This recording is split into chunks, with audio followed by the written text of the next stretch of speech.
Vamos a dar inicio a nuestro análisis de este 30 de marzo del año 2016. Precisamente en estos días, en la primera semana del mes de abril, pero de 1916, es decir, hace 100 años, se produjo el alzamiento que conmocionó la opinión pública en Europa, porque en plena guerra mundial, la Primera Guerra Mundial, se había producido un acontecimiento de una magnitud significativa que había golpeado internamente la estructura política del Imperio Británico y dejaba además innumerables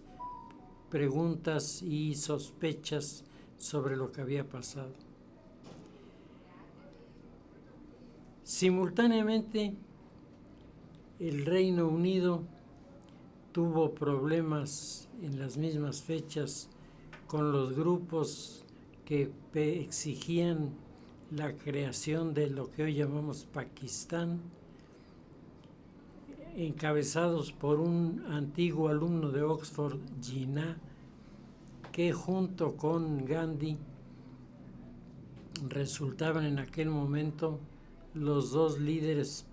populares de mayor impacto en el entorno. Con esta visión de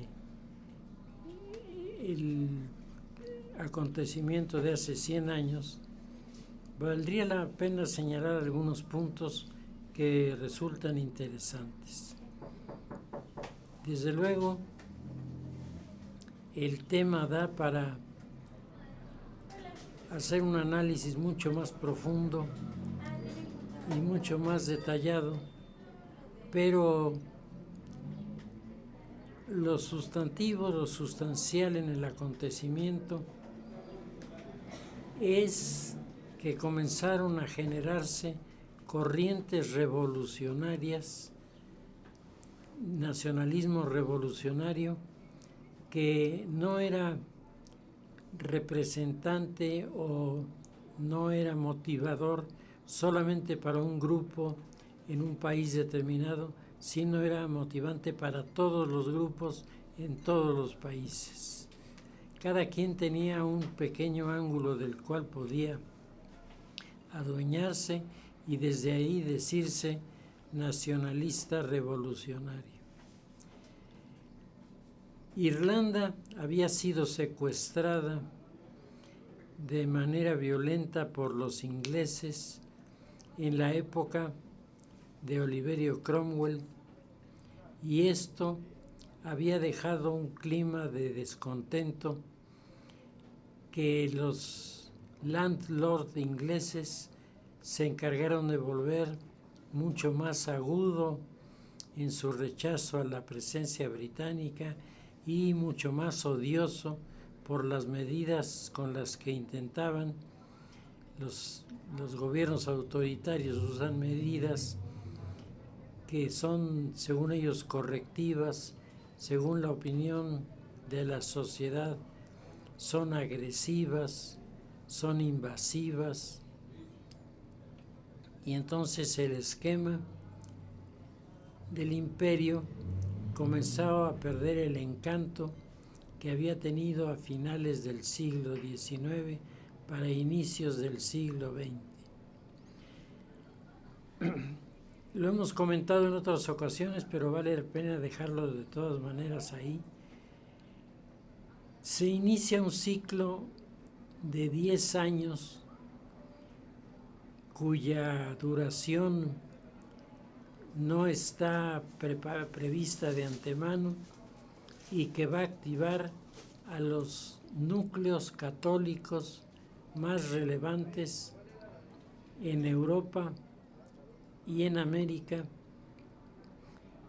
a partir precisamente de este acontecimiento. Irlanda, ocupada por los ingleses, había creado un gobierno designado por el primer ministro de Inglaterra, que era el gobernador del estado de Irlanda, y había ejército británico en las calles de las ciudades irlandesas. Se rechazaban todos los festivales culturales del grupo céltico irlandés, que tiene una tradición profunda, arraigada en la sociedad de estos países, y se había llegado al extremo por parte de Inglaterra de crear un grupo de represión organizado con exdelincuentes, algunos de los cuales se les perdonó su estancia en la cárcel para que fueran a servir de vigilantes del orden en el mundo conflictivo de Irlanda entre ingleses y los irlandeses. En medio de esta crisis que se llamó de los Black and Tans, por el uniforme tan especial que usaban estos voluntarios que iban a pelear en contra de los ingleses, los Black and Tans comenzaron a hacer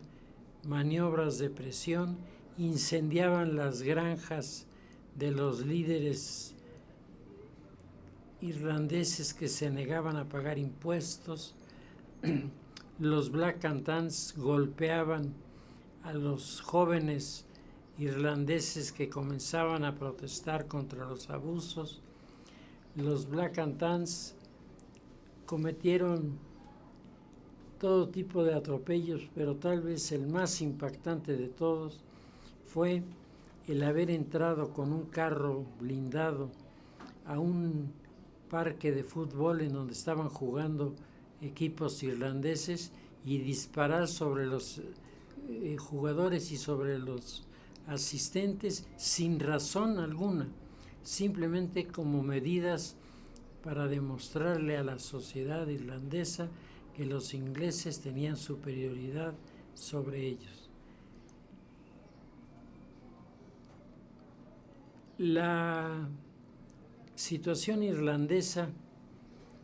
había sufrido transformaciones también, y hay que recordar a principios del siglo XIX la aparición de Daniel O'Connell, que es un tribuno notable,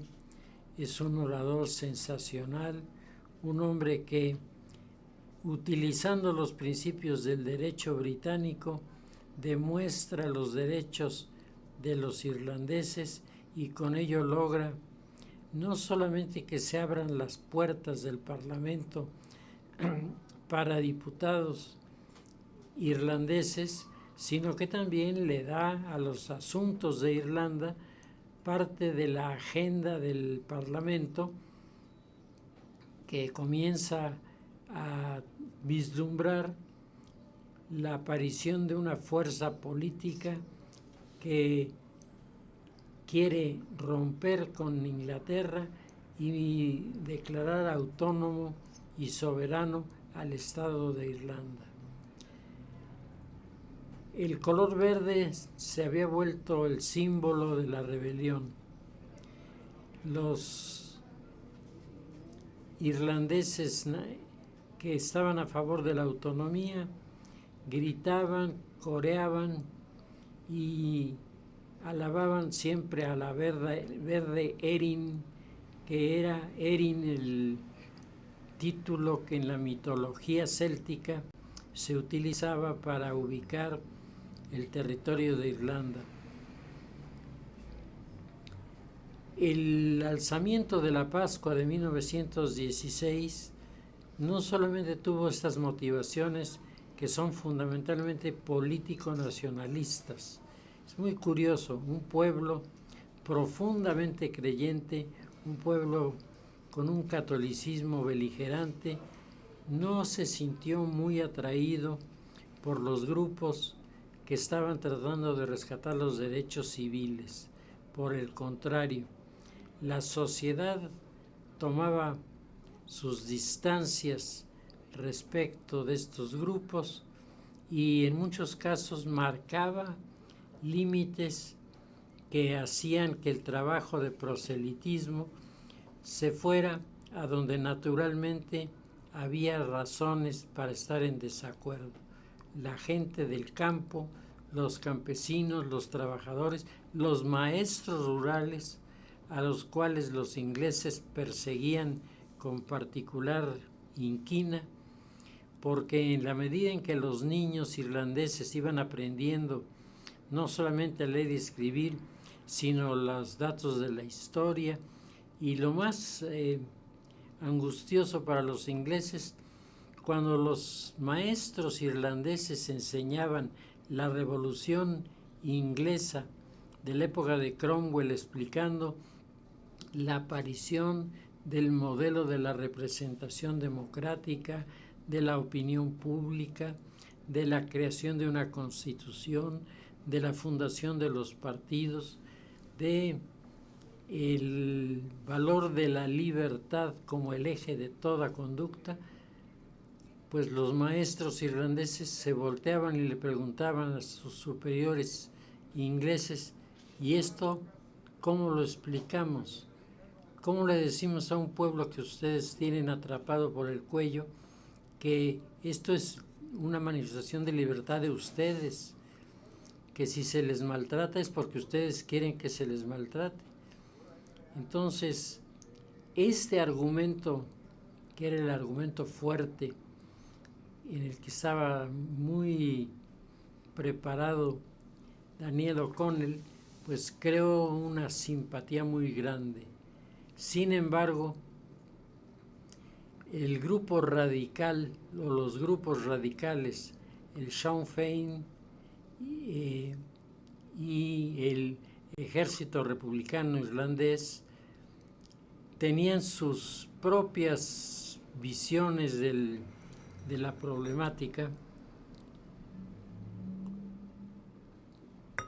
y ellos destacaban que la violencia es el único camino para alcanzar la independencia. Se dedicaron a realizar actos de terrorismo que presentaron a través de la prensa inglesa ante el mundo entero a los irlandeses como un pueblo de revoltosos, un pueblo de gente inculta, de gente insensata, que a duras penas era mantenido en el orden por el Imperio Británico,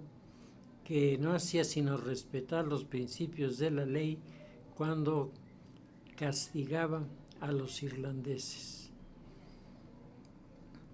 La rebelión de la Pascua fue también el resultado de la intervención de Alemania. El ministro alemán Zimmermann, autor, entre otras cosas, del famoso telegrama Zimmermann, que convocaba al presidente Venustiano Carranza a declarar la guerra a los Estados Unidos, apoyado por Alemania, estando los alemanes en la proposición de crear unidades militares perfectamente preparadas, entrenadas y provistas de todo lo que hacía falta para que los Estados Unidos se sintieran verdaderamente agredidos. No hace muchos análisis comentábamos el famosísimo atentado de Francisco Villa contra Columbus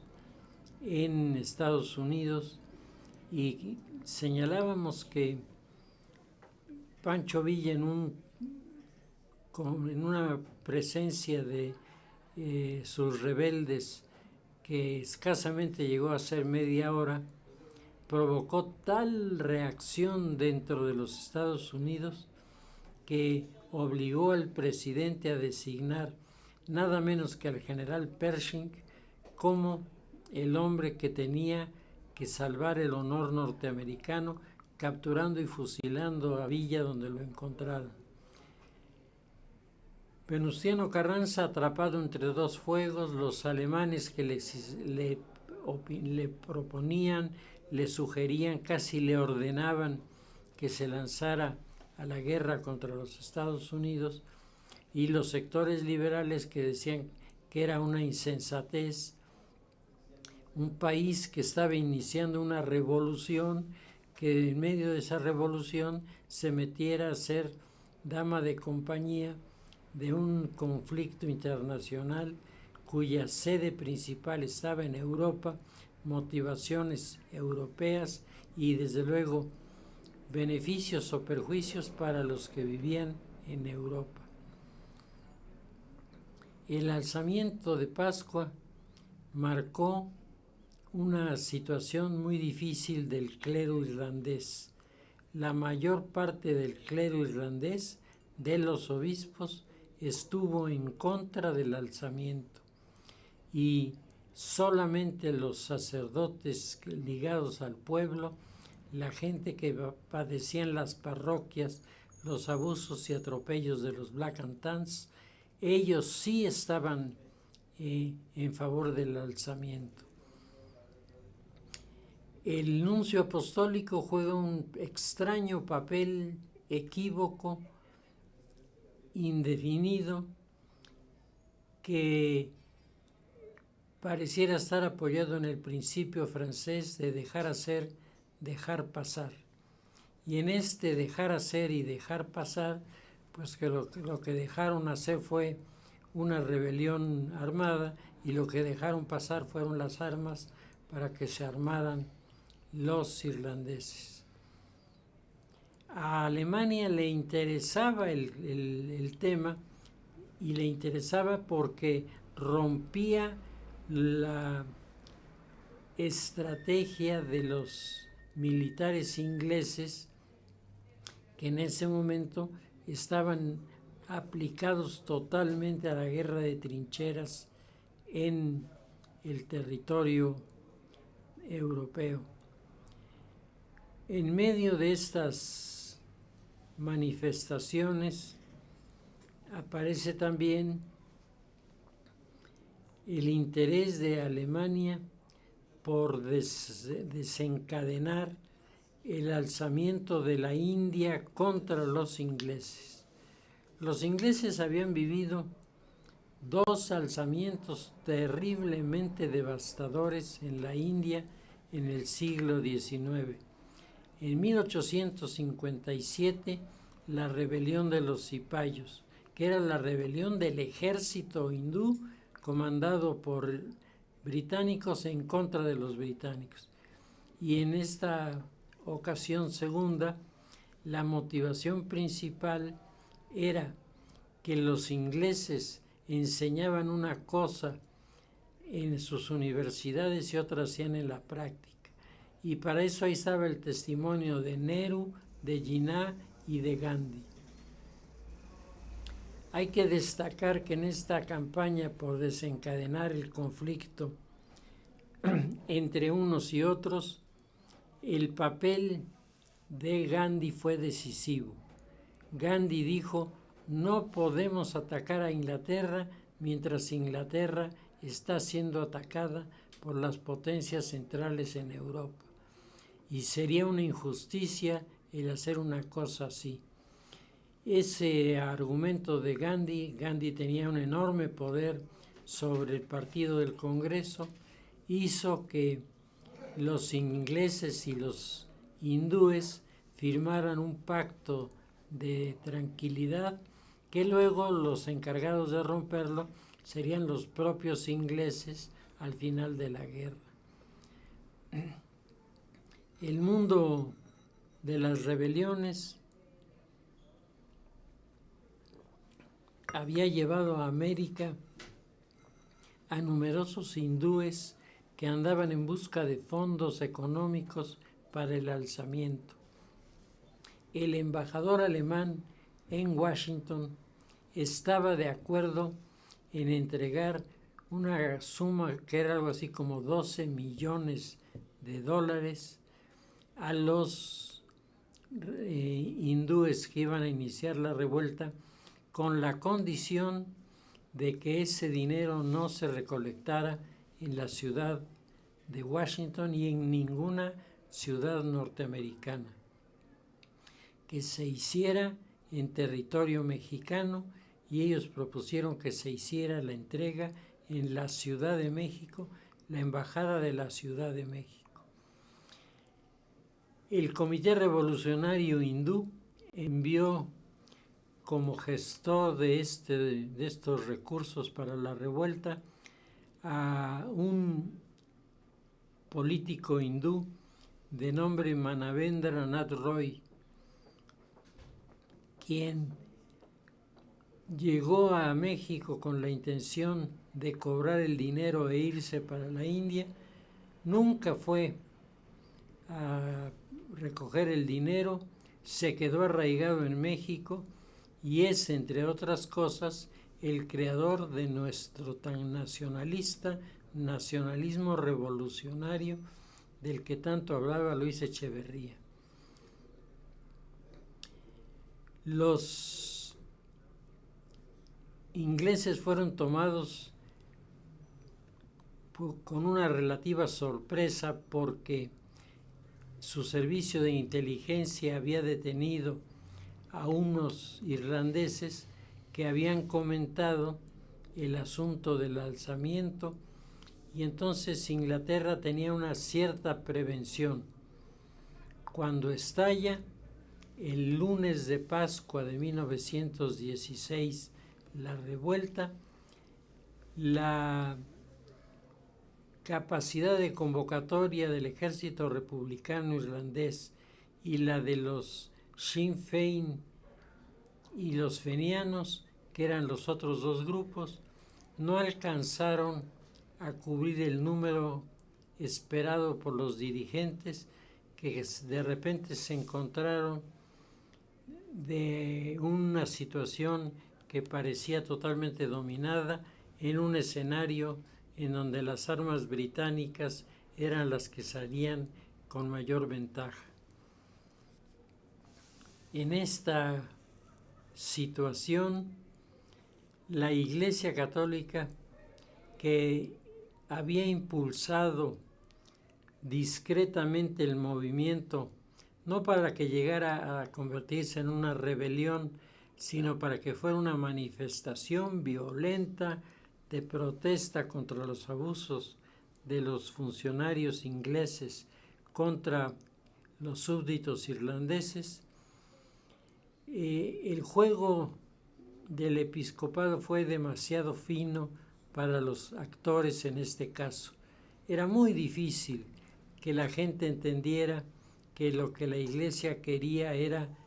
mostrar un poco lo que hoy se llamaría el músculo del catolicismo en Irlanda, y les hiciera saber a los ingleses que tenían un adversario duro de roer allí. Muchos pensaron que los obispos y los sacerdotes estaban animando a la rebelión, o sea, que la gente tomara su fusil, saliera a la cárcel y comenzara a darse de balazos. Cuando se desencadena la revuelta, hay muchos grupos que están entusiasmados, pero en cuanto se presentan las tropas británicas, que sin mucho pensarlo comienzan a disparar sobre las filas de los protestantes, de los irlandeses que protestaban, pues en este momento casi la mitad de los que se habían levantado corrió a sus casas, se encerró en ellas y dejaron a los más radicales al frente del movimiento. Entre estos, Eamon de Valera, nacido en los Estados Unidos, pero jefe de la causa de los irlandeses, y a Michael Collins, posiblemente el cerebro estratégico más importante de los irlandeses en esa época. fueron capturados por los ingleses, que comenzaron a ahorcarlos uno detrás del otro. La comisión encargada de hacer justicia eran 3 oficiales británicos que atendían a la petición de la fiscalía, que preguntaba: ¿está de acuerdo el tribunal con que los acusados sean ahorcados en este momento? Y la respuesta del otro lado es sí. Y que pase el siguiente. Y así comenzaron a matar gente. Una cosa impresionante,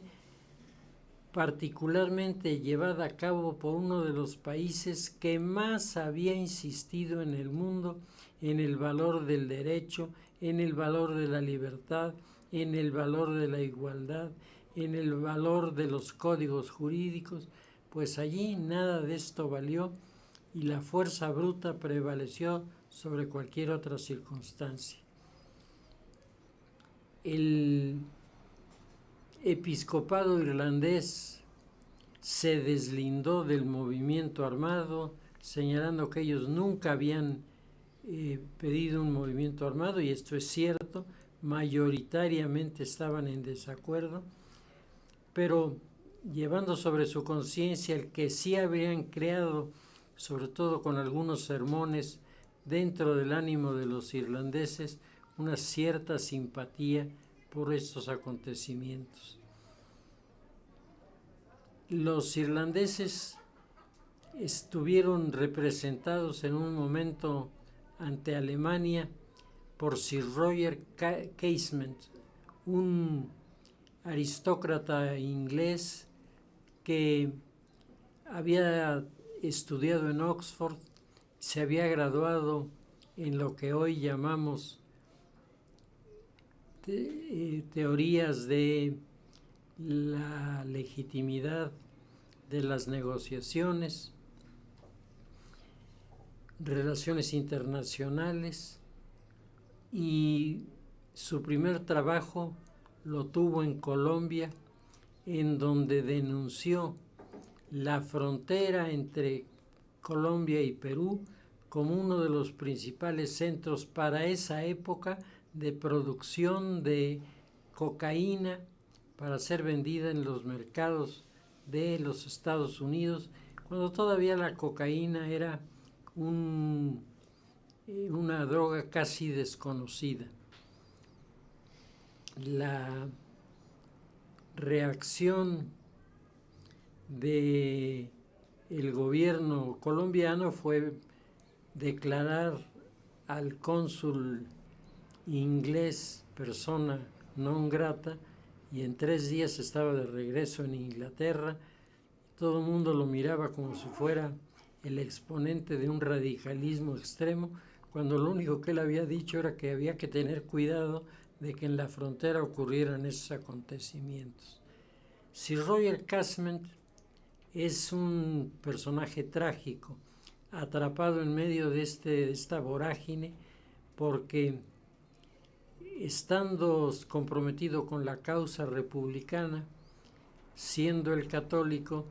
hace una visita a los campos de concentración de soldados ingleses capturados en combate y pide a los irlandeses que estaban allí se sumen al alzamiento en contra de Inglaterra, garantizándoles a Alemania el transporte, el armamento y su libertad inmediata en cuanto firmaran los papeles que los adherían al plan. A pesar de que muchísimos irlandeses tenían grandes desacuerdos con Inglaterra, una cosa era esto y otra muy diferente era realmente enfrentar a Inglaterra rompiendo el frente de los llamados aliados y dejando a las potencias centrales como dominantes. Con una situación así, Sir Roger Casement reclutó muy pocos voluntarios para ir a pelear. Los alemanes proveyeron a Lord Casement de un barco cargado de armas y de municiones. Venían algo así como 15,000 fusiles y varios millones de cartuchos, algunas ametralladoras y algún armamento para poder confrontarse en una pelea callejera con el ejército inglés. El barco fue detenido por los ingleses cuando estaba entrando en aguas territoriales, con lo que prácticamente el alzamiento quedaba condenado a la derrota si mantenía el llamamiento, y ahí comenzaron las equivocaciones que provocaron el desastre. Para algunos líderes, el hecho de que no llegaran las armas significaba no hay rebelión, y se fueron a sus casas, se olvidaron de todo. Para otros, el ver entrar a los ingleses a bloquear sus recursos les llenó de temor, pensando que venían ahora las represalias, como de hecho ocurrió de parte de los ingleses. Los voluntarios que intentaron llegar del barco detenido a la playa en lanchas salvavidas, y algunos de ellos a nado, pues algunos se murieron ahogados, y otros, en cuanto salían del agua, los estaban esperando las tropas inglesas, y directito de allí a la cárcel, y algunos de ellos de ahí directo de la cárcel a los juicios sumarios del ejército inglés y su inmediato ahorcamiento. Es una situación verdaderamente terrible. Sir Roger Casement siempre creyó que el episcopado irlandés los iba a respaldar, y quedó profundamente dolido por esta que él consideraba una traición de haber empujado el movimiento y luego dejarlo a su suerte, con todas las consecuencias negativas que esto tuvo a partir de ese momento.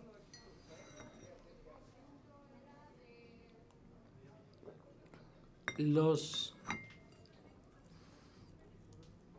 revolucionarios irlandeses, que creían tener una fuerte capacidad de convocatoria, se dieron cuenta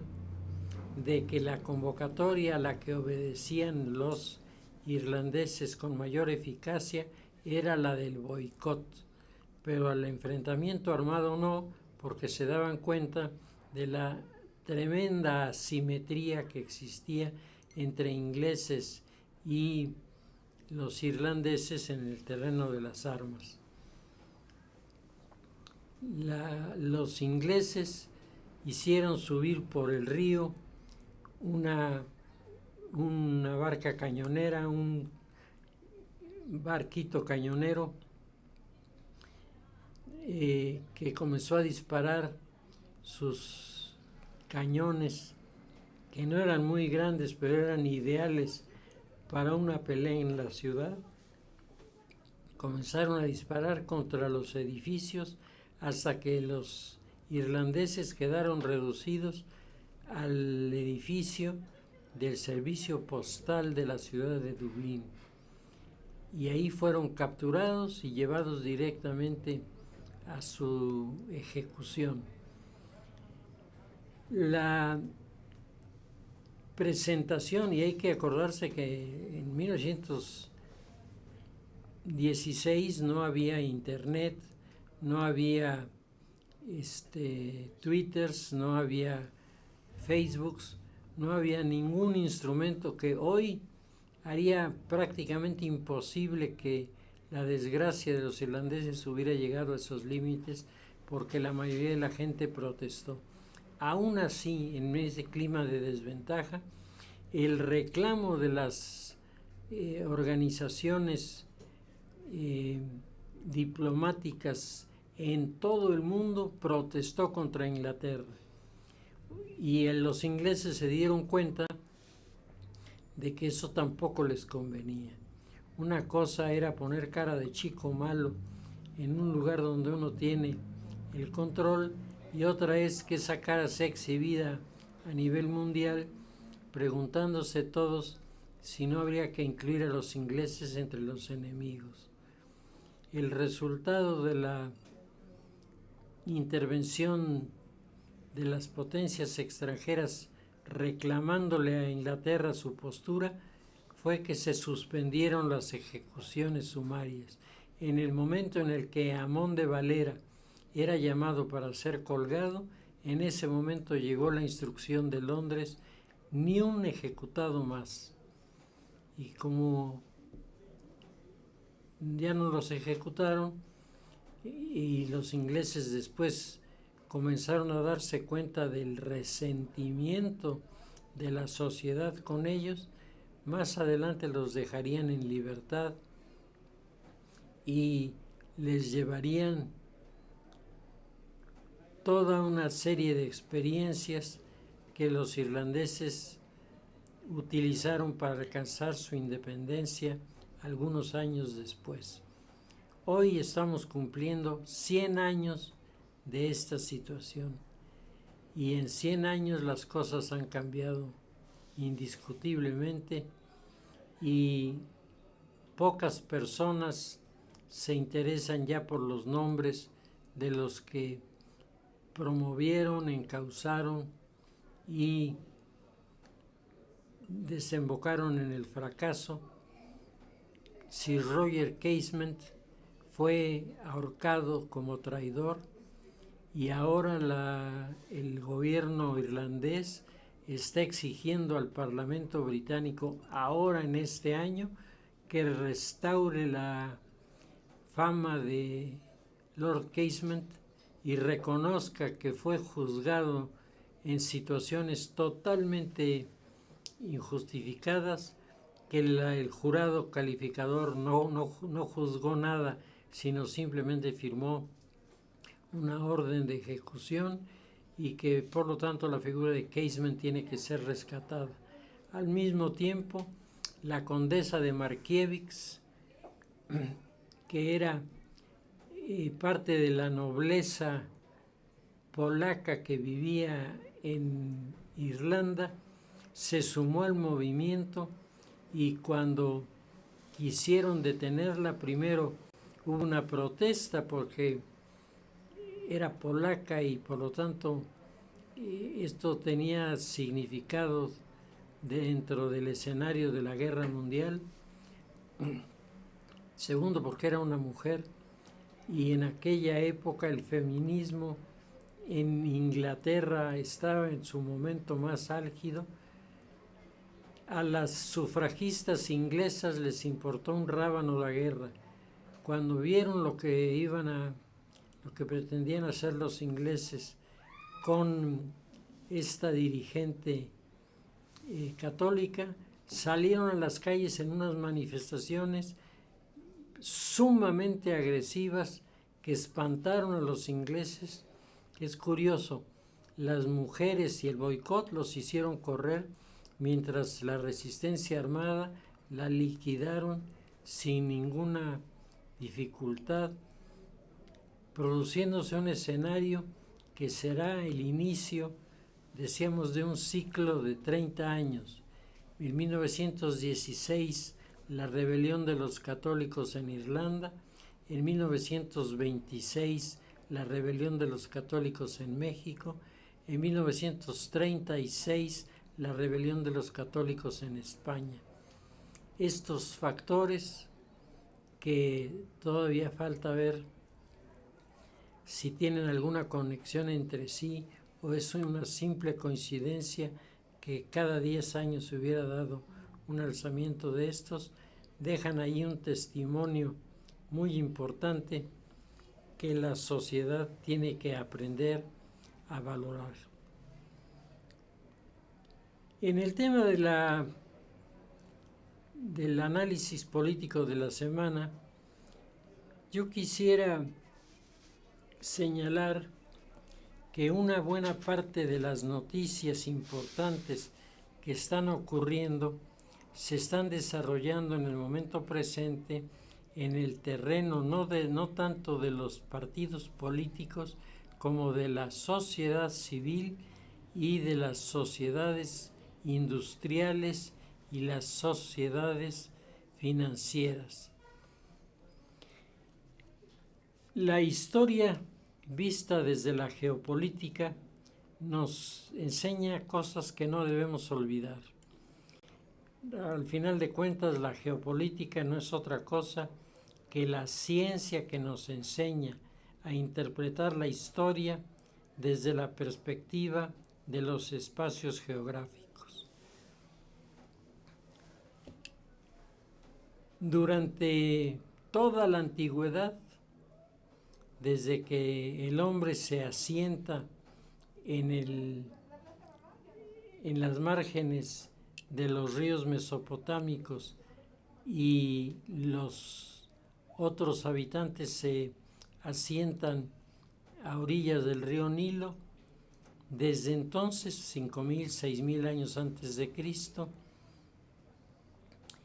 el agua ha jugado un papel fundamental en el desarrollo de los acontecimientos en el mundo de las transformaciones políticas que estamos viviendo. Hoy, en un momento en el que las personas, particularmente los encargados de los servicios de relación, como son las embajadas, no sabe exactamente cómo manejar las cosas porque se han venido abajo las categorías que durante tantos años sirvieron. Vale la pena recordar, hay una primera época unida a los ríos. Al mar sí, pero los ríos son los lugares en donde cuyas riberas se asientan los habitantes. Mesopotamia, Asiria, Caldea, Egipto, los propios griegos, los mismos romanos se asentaron a orillas de un río y ahí crecieron y formaron cada uno en su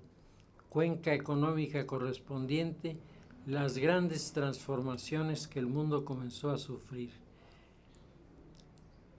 La sociedad humana ha cambiado más y ha modificado más cosas del año 5000 para acá que del año 5000 para atrás, que son millones de años de existencia del hombre. No se sabe a ciencia exacta cuántos, pero bastantes años antes de las ciudades de Mesopotamia, el hombre ya vivía, ya existía y peleaba por su supervivencia. Pero es de 5.000, 6.000 años para acá que nosotros tenemos las categorías de ciudades que se desarrollaron a orillas de los ríos. Ur, la ciudad de Tebas en el río Nilo, las ciudades que se van construyendo en las márgenes para el intercambio comercial y la interrelación de esta cuenca hidrográfica de ríos que en su momento incorpora al Mar Negro, en el que desembocan algunos de los ríos más importantes de Asia Central, es parte de lo que creó la imagen de desarrollo del período de la antigüedad. En el mundo de la Edad Media, el elemento ya no son los ríos. El elemento fundamental es el dominio continental apoyado desde el mar o conquistado desde el mar. Y al mismo tiempo la aparición de los conflictos religiosos que hoy están tomando otra dimensión en la sociedad que nos está tocando vivir. Los habitantes de la Edad Media estuvieron presentes en el nacimiento de la confrontación entre el mundo islámico y el mundo cristiano. Las cruzadas, independientemente de errores o de interpretaciones que se les quieran dar, fueron movimientos humanos disciplinados, entre comillas lo de disciplinados, porque no lo eran exactamente en el terreno estricto, pero bajo el orden de los varones, de los reyes, de los emperadores que organizaron las cruzadas, implicaron primero el encontronazo contra la cultura musulmana y luego se pasó del encontronazo al encuentro, del encuentro a la cercanía, de la cercanía a la colaboración, y de repente el clima que antes era resuelto en el campo de batalla por medio de la sangre, aquellos que tomaban sus espadas en la mano para decapitar a sus adversarios se sentaban frente a las mesitas donde los dameros de los ajedrezes primeros que existieron comenzaron a hacer relación humana entre unos y otros. Hay muy poca gente que sabe todos los cambios que han sufrido los juegos en el mundo medieval, y fue precisamente Alfonso el Sabio el encargado de hacer una especie como de reglamentación de los juegos, dentro de los cuales estaba el ajedrez, al que se le agrega un valor que no tenía, una ficha que no existía en el ajedrez original, la dama, la reina. ¿Por qué? Porque es la referencia a la imagen de la Virgen María, la mujer que todo lo puede. Por eso la figura de la reina es la de mayor movilidad, mayor potencialidad en el juego de el ajedrez. También reguló las prácticas del cubilete, que es uno de los juegos más antiguos que han existido. Hay una referencia bíblica. Se jugaron a los dados las pertenencias de nuestro Señor Jesucristo el Viernes Santo, ¿sí? Entonces los dados eran conocidos, pero las reglas eran muy variables. Alfonso el Sabio todo esto lo ordenó, y es una de sus grandes aportaciones en el orden cultural es cómo elementos de desarrollo cultural que comenzaron a surgir tenían un origen que no era del mundo cristiano, sino del mundo, en este caso, musulmán. Más adelante sería del mundo protestante, cuando la iglesia se divide, y cuando termina la Edad Media estamos abandonando ese larguísimo periodo que hubo entre la civilización de los ríos y la civilización del mar Mediterráneo, que es la primera gran cuenca comercial e industrial de aquella época. Ya en la modernidad aparecen las teorías talasocráticas, y los países, independientemente de su tamaño, se vuelven importantes, ricos, poderosos, en la medida en la que saben entender las reglas de la navegación y son capaces de construir los barcos que hacen falta para el dominio del mar, los barcos mercantes y los barcos de guerra. Y en ese sentido Inglaterra tomó la punta, que comenzará a perder después de la Primera Guerra Mundial.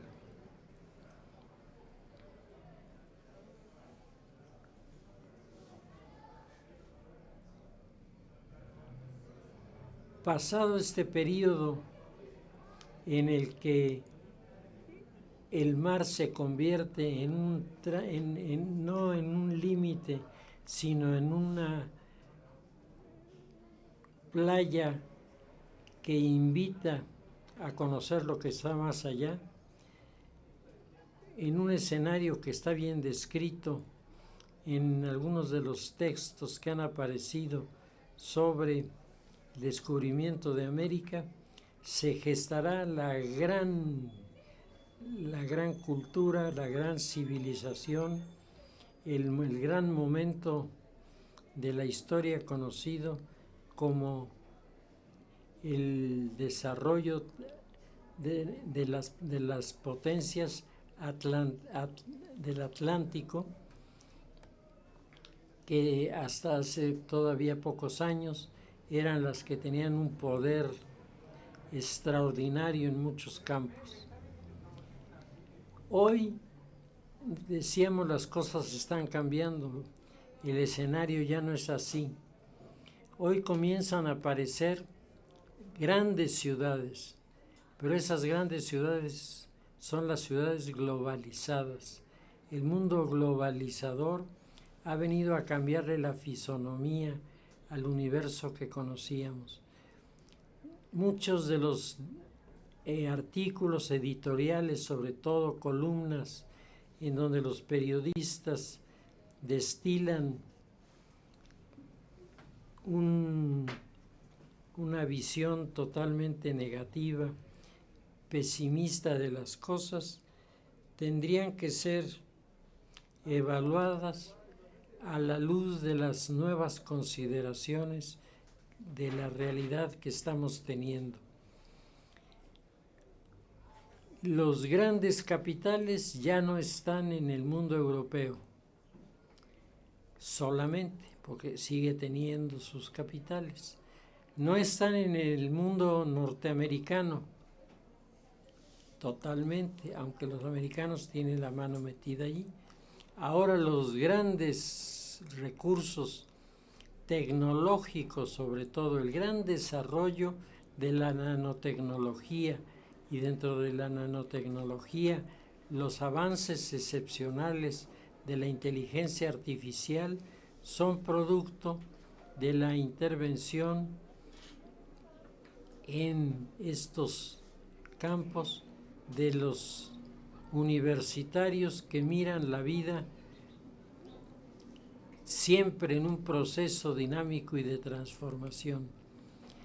Las grandes universidades, las que tomarán el liderazgo en los años próximos, serán las universidades que entiendan esto, lo valoren y sean capaces de darle un sentido práctico para su aplicación en su institución. No puede haber una carrera que se llame ciudadano capaz de comprender las variables de las cuencas económicas del siglo XXI. Pues eso sería una tontería, porque esas reglas cambian todos los días y hay muchísimos elementos que se están transformando a una velocidad verdaderamente sensacional. No hace muchos años, cuando nosotros estábamos en la secundaria, allá en los años 50 del siglo XX, no había televisión, no había equipos de grabación, no había manera de tener una presencia delante de la comunidad, a no ser que uno tuviera recursos económicos muy elevados. Hoy, trabajo le cuesta a uno en la clase que los chamacos dejen los celulares de funcionar y atiendan a la clase, porque para ellos el mundo de la tecnología se está abriendo en dimensiones que son cada vez más provocativas. En este mundo de avances tan radicales, sin embargo, las universidades comienzan a tener señales inequívocas de que algo no anda bien. Decía Michel de Saint-Pierre, la institución más porosa, más fácilmente identificable con los cambios que se producen es la universidad. Por eso las universidades deben ser abiertas, las universidades deben ser instituciones en donde las hipótesis sobre la ciencia se discutan y se debatan una y mil veces con los diferentes modos de pensar para tratar entre todos de lograr unificar criterios que significarán bienestar para todo mundo y no solo para los privilegiados. Pues con un planteamiento semejante habría que comenzar a revisar las categorías que han configurado la geopolítica, y creo que eso es lo que están haciendo los nuevos teóricos de la geopolítica, por lo menos los que yo me he encontrado, que a diferencia de la lectura siempre de las grandes potencias como los factores que van a dominar, ahora por el contrario, los autores de la nueva geopolítica señalan que es la ciudad global la que va a marcar el rumbo y va a marcar las condiciones de desarrollo y comercio del mundo en el que estamos viviendo.